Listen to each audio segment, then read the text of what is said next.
Tema 15. La Segunda República, 1931-1936. Introducción. La Segunda República fue una etapa relevante de la historia de España del siglo XX, en la que se abordó un intento de modernización política del país, que quiso adecuar su marco legislativo e institucional a los acelerados cambios producidos en este periodo. Se consolida una pujante sociedad de masas, progresivamente secularizada, más participativa y urbana.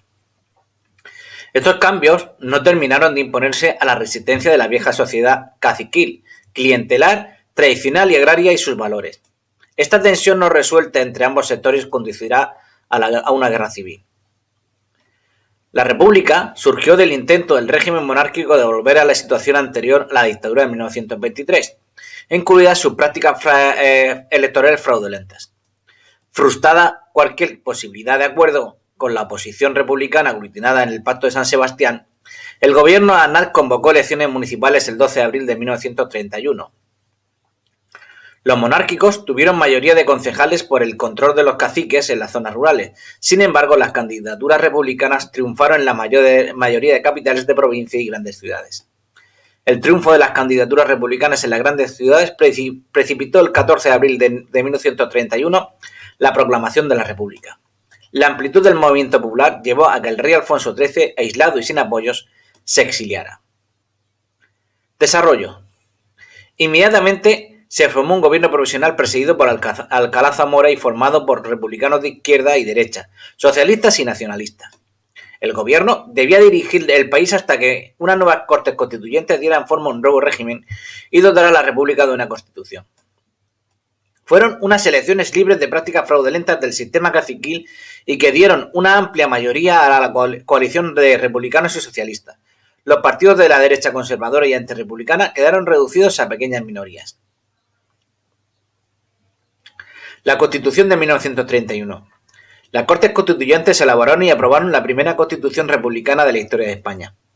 Su aprobación es el resultado del compromiso de los republicanos de izquierdas y los socialistas para establecer un régimen democrático, parlamentario y moderno, descentralizado y en el que se recogía una función social de la propiedad. El origen de la soberanía era explícitamente el pueblo y por ello se definía a España como una república democrática de trabajadores de toda clase. También contenía una amplia declaración de derechos y libertades. Así se reconoció el derecho de voto a las mujeres, el matrimonio civil y el divorcio. También se incluyó el derecho a una educación primaria y gratuita. Se reconoció el derecho a la propiedad privada, pero se asumió el principio de que la riqueza del país quedaba subordinada a los intereses de la economía nacional. La propiedad privada podría ser objeto de expropiación forzosa por utilidad social con la correspondiente indemnización. Se estableció una radical división de poderes, con una sola Cámara del Congreso de los Diputados. Se eliminaba el Senado, identificado con las viejas oligarquías, con una amplia capacidad legislativa y de control político del gobierno. La jefatura del Estado se atribuyó al presidente, que podía nombrar y destruir al presidente del gobierno. Podía disolver las Cortes 2 veces como máximo. En el cambio judicial se introdujo la institución del jurado y se creó un Tribunal de Garantías Constitucionales. Importante novedad, encargado de solucionar los recursos de inconstitucionalidad que se interpusiesen a las leyes que se aprobasen en el futuro. Aspectos esenciales, especialmente polémicos.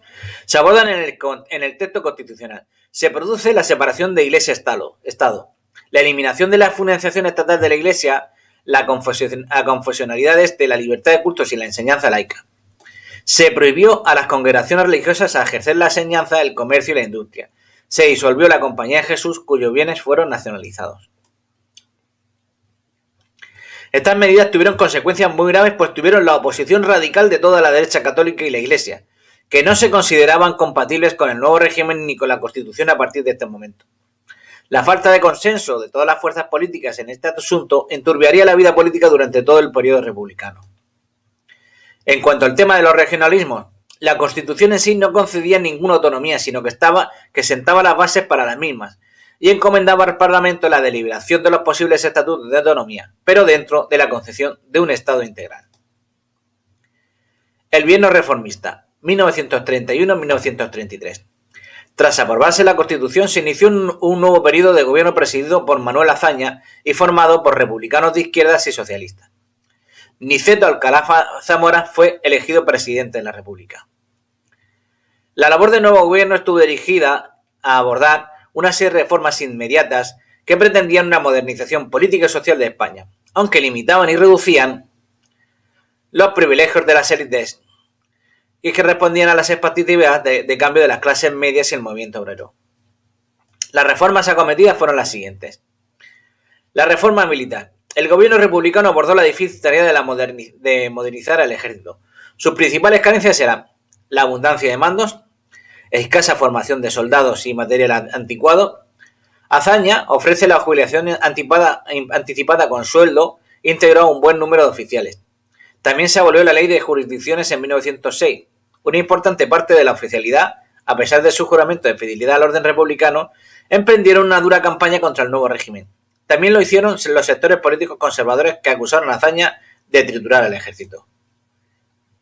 La República no se atrevió a disolver la Guardia Civil, aunque sí creó la Guardia de Asalto, una fuerza leal que actuó como policía urbana. La política religiosa.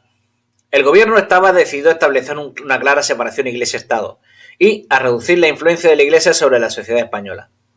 Se desarrollaron una serie de leyes según los principios secularizadores de la Constitución y que provocaron la beligerancia de la Iglesia contra la República, como la Ley del Divorcio de 1932 y la Ley de Confesiones y Congregaciones Religiosas de 1933, por la que el Estado dejaba de realizar aportaciones a la Iglesia y ordenaba el cierre de los centros docentes religiosos, lo que desencadenó una nueva ofensiva del clero y de la prensa católica. La reforma educativa. Convencido de que el atraso español podía superarse mediante un buen sistema educativo, la base de las medidas que se tomaron en este campo era hacer de la educación gratuita y laica un derecho universal.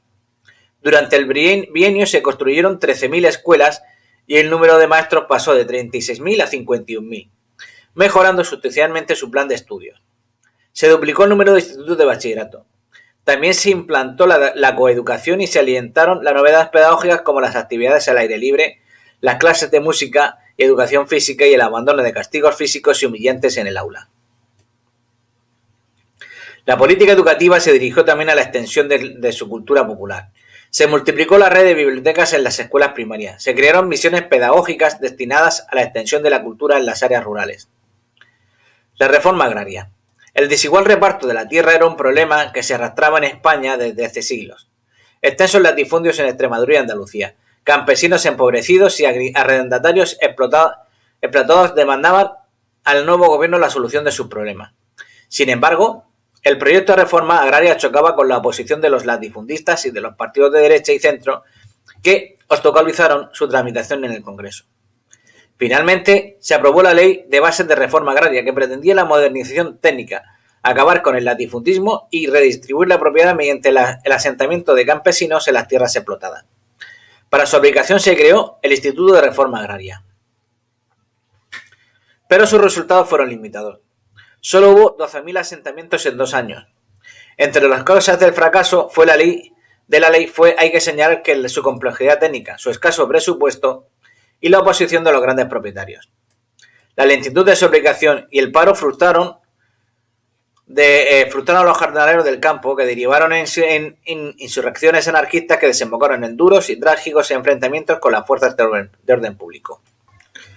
La reforma laboral, iniciada desde el Ministerio de Trabajo por el socialista Largo Caballero, con leyes como la de contratos de trabajo, que regulaba los convenios colectivos en temas como la jornada laboral, el trabajo de mujeres y niños y otras leyes, que favorecían la posición de trabajadores y sindicatos y encontraron la cerrada oposición de los empresarios. Los estatutos de autonomía. Uno de los problemas que arrastraba desde la restauración era establecer una distribución territorial del Estado que permitiera satisfacer las aspiraciones de las regiones con sentimientos nacionalistas. La Constitución intentó resolver este problema mediante el reconocimiento de los derechos de las regiones a establecer un gobierno autónomo. Las Cortes aprueban el Estatuto de Autonomía catalán. Cataluña se convierte en región autónoma dentro del Estado español, dirigida por un presidente, un parlamento y un consejo ejecutivo. Su propio gobierno, la Generalitat, con facultades legislativas y ejecutivas en Hacienda, Economía, Educación, cultura, transportes y comunicaciones. Comparte con el Gobierno central la administración de impuestos y el orden público. El Gobierno de Madrid se reservaba el ejército y asuntos exteriores.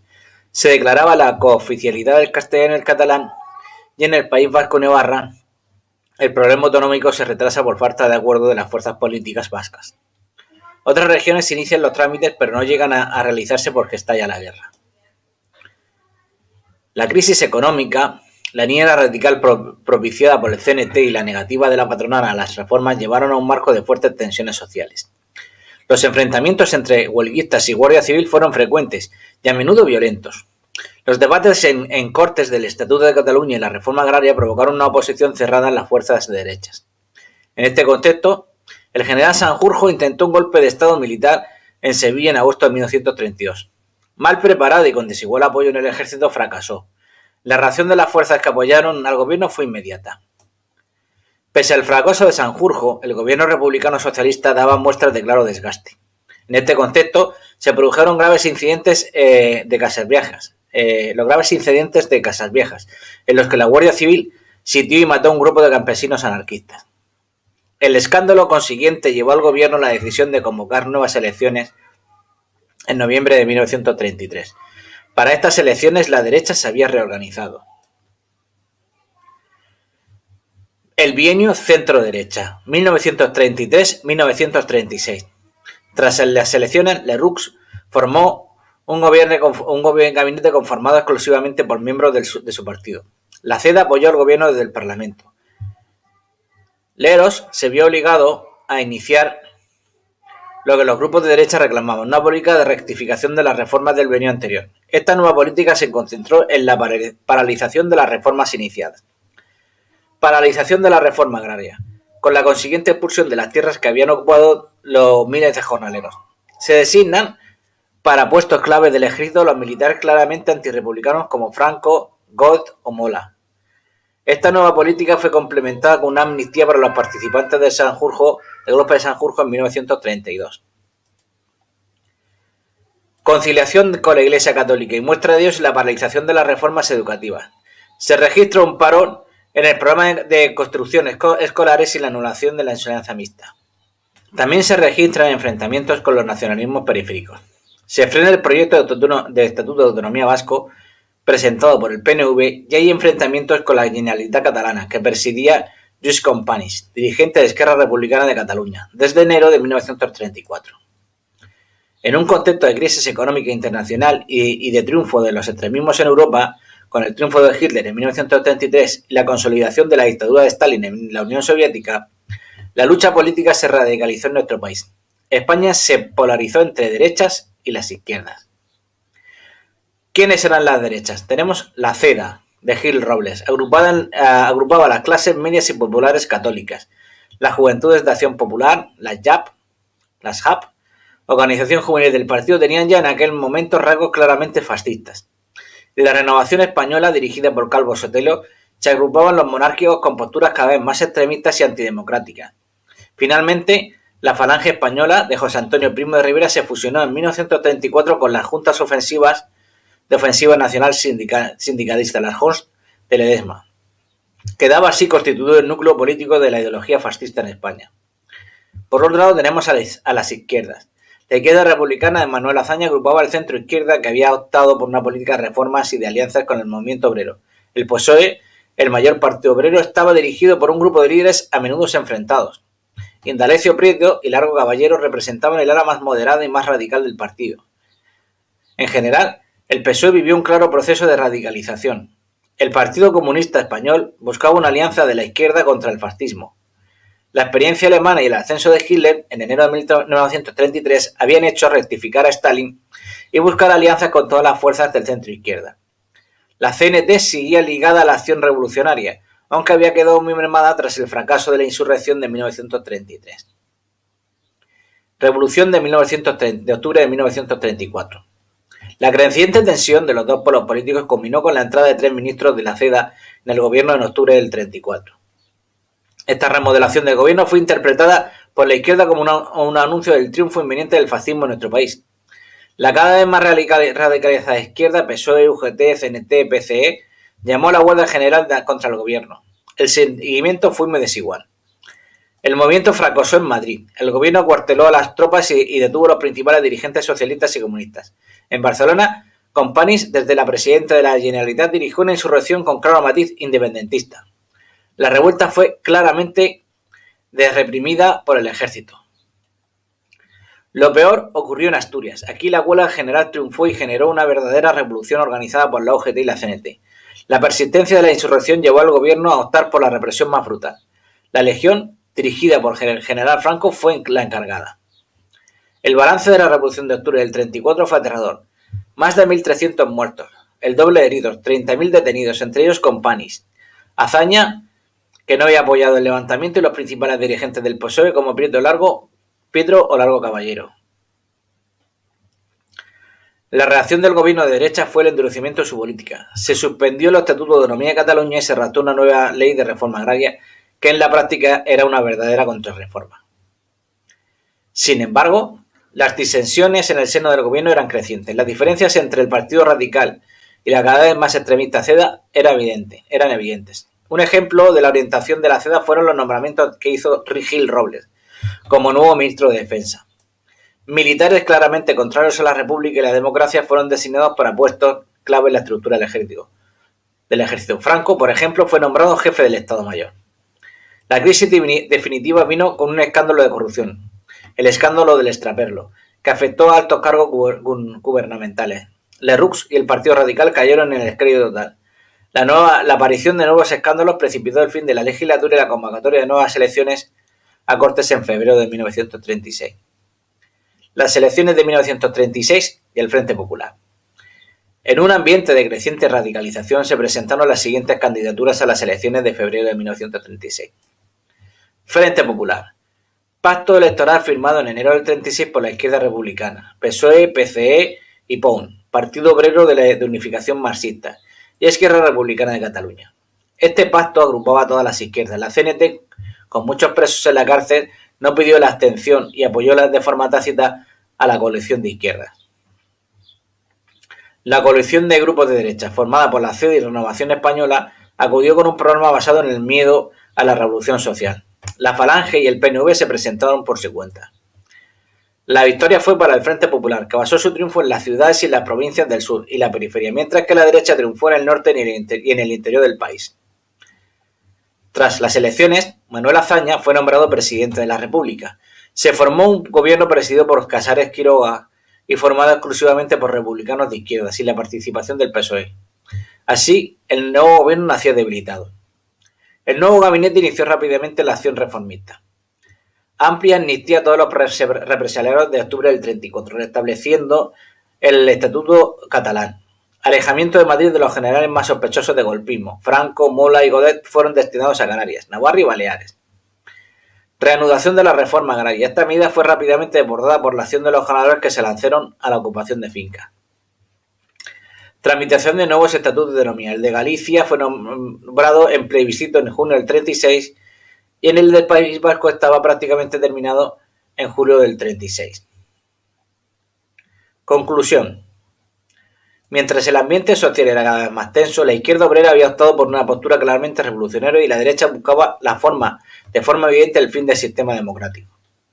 Desde el mes de abril se sucedieron los enfrentamientos violentos callejeros entre grupos falangistas y milicias socialistas, comunistas y anarquistas. Mientras la conspiración militar contra el gobierno del Frente Popular avanzaba, por un lado había una trama política conformada por los principales líderes de los partidos, Gil Robles, Calvo Sotelo, José Antonio Primo y Rivera, y por otro creció el número de generales implicados. Franco, Godet, Fanjul, Varela, Emilio Mola, destinado en Pamplona, se convirtió en el jefe de la conspiración, el director del golpe. La salida antidemocrática tenía valedores internacionales. Muy pronto se iniciaron los contactos con Mussolini y Hitler. El 12 de julio era asesinado por extremistas de derecha un oficial de la Guardia de Asalto, el teniente Castillo. La respuesta llegó la siguiente madrugada con el asesinato del líder de la derecha, José Calvo Sotelo, por parte de un grupo de miembros de la Fuerza de Seguridad. El enfrentamiento era inevitable. El gobierno de Casares Quiroga, que no había decidido tomar medidas pese a las continuas advertencias de las organizaciones obreras, vio Como el 17 de julio de 1936, el ejército de Marruecos iniciaba la rebelión contra el gobierno de la República. El triunfo parcial del golpe desencadenó la guerra civil.